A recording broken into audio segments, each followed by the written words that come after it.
A long-time business in Burton is back open. Our Alyssa Irwin has been following the developments of Delta Tire after customers were left with no answers. Their cars were locked inside as the business abruptly shut its doors in late May through June. She brings us the update as the former business owner says there's a new person in charge.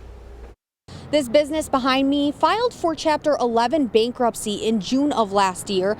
That was then moved to Chapter 7, eventually locking the doors for weeks. The staff was given, minutes to close the building down.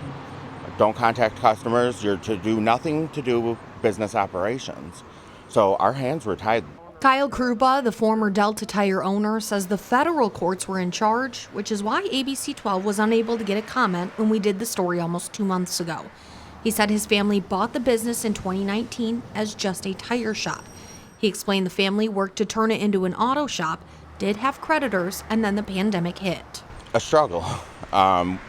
We didn't know what to do, so we used our resources.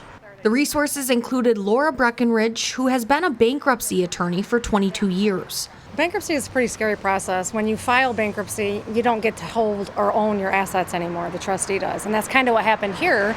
Customers that reached out to ABC 12 were able to get their cars back from the courts days after the story.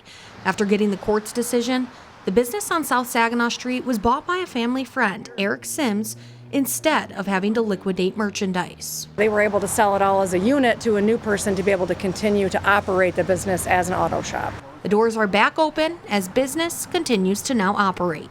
Very lucky that it all came together. So yes, very unusual. Delta Tire is calling this a fresh start, now with a new owner and no debt.